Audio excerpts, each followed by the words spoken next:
Maligayang pagdating sa aking channel. Dito, sumisid tayo sa mga kamangha-manghang kwento na natuklasan ng mayamang kasaysayan, kultura, at ebolusyon ng Pilipinas. Sinaunang sibilisasyon man ito, iconic na labanan, o modernong milestone, makakahanap ka ng nakakaingganyong content na nagbibigay buhay sa kasaysayan.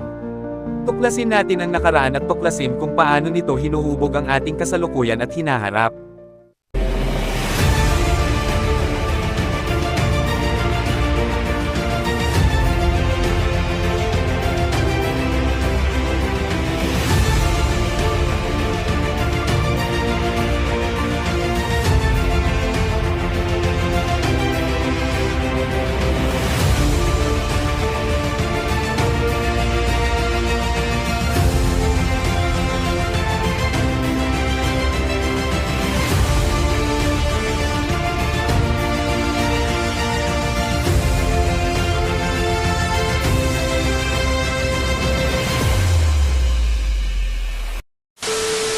Ang kasaysayan ng Pilipinas ay nagmula sa pinakaunang aktibidad ng hominin sa kapuluan ng hindi bababa sa 700,000 taon na ang nakalilipas.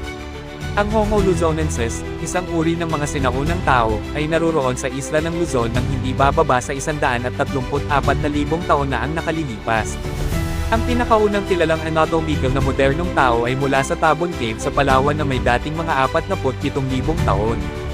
Ang mga pangkat ng Negrito ang mga unang naninirahan sa prehistoric na Pilipinas.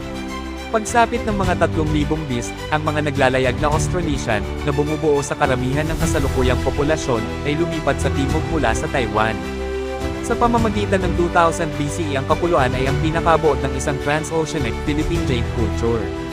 Ang ilan sa mga pamayanang ito, karamihan ay matatagpuan sa mga pangunahing delta ng ilog, ay nakamit ang isang sukat ng pagiging komplikado ng lipunan na pinaniniwalaan ng ilang mga iskolar na dapat silang ituring na mga maagang estado. Kabilang dito ang mga nauna sa modernong mga sentro ng populasyon tulad ng Manila, Tondo, Pangasinan, Cebu, Panay, Bohol, Butuan, Cotabato, Lanao, Zamboanga at Sulu. Ang mga politika na ito ay naiimpluwensyahan ng mga kulturang Islamiko, Indian, at Chino. Ang Islam ay dumating mula sa Arabia, habang ang Indian Hindu-Buddhist na relihiyon, wika, kultura, panitikan at pilosopiya ay dumating sa pamamagitan ng mga ekspedisyon tulad ng kampanya sa Timog Silangang Asya ni Rajendra Chola I. Ang ilang mga polities ay signified tributary states na kaalyado sa China. Ang mga maliliit na estadong pandagat na ito ay umunlad mula noong ika-unang 1,000 taon. Ang unang naitalang pagbisita ng mga Europeo ay ang ekspedisyon ni Ferdinand Magellan, na dumaong sa Humunhon Island, ngayon ay bahagi ng Taiwan, Eastern Samar, noong ika-17 ng Marso taong 1521. Natalo sila sa labanan laban sa hukbo ni Lapu-Lapu, pinuno ng Mactan, kung saan napatay si Magellan.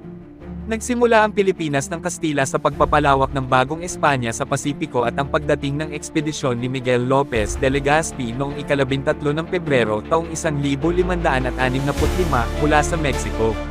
Karamihan sa kapuluan ay sumailalim sa pamamahala ng Espanyol, na lumikha ng unang pinag-isang estrukturang pampulitika na kilala bilang Pilipinas. Nakita ng kolonyal na pamamahala ng mga Espanyol ang pagpapakilala ng Kristyanismo, ang kodigo ng batas, at ang pinakamatandang modernong unibersidad sa Asya. Ang Pilipinas ay pinasyahan sa ilalim ng Mexico-based Viceroyalty of New Spain. Natapos ang pamumuno ng mga Espanyol noong 1898 sa pagkatalo ng Espanya sa digmaang Espanyol-Amerikano. Ang Pilipinas noon ay naging teritoryo ng Estados Unidos. Pinigilan ng puwersa ng US ang isang revolusyon na pinamunuan ni Emilio Aguinaldo. Itinatag ng United States ang insular government para mamuno sa Pilipinas. Noong 1907, ang nahalal na Asembleya ng Pilipinas ay itinayo sa pamamagitan ng popular na halalan. Ang Philippine Commonwealth ay itinatag noong 1935 bilang isang 10 taong pansamantalang hakbang bago ang ganap na kalayaan. Gayunpaman, noong 1942 noong World War II, sinakop ng Japan ang Pilipinas. Natalo ng militar ng US ang mga Hapones noong 1945. Ang kasunduan ng Maynila noong 1946 ay nagtatag ng Malayang Republika ng Pilipinas. Maraming salamat sa inyong panunod. Huwag kalimutan mag-like, share at subscribe at pindutin ang notification bell para updated ka sa bago kong videos.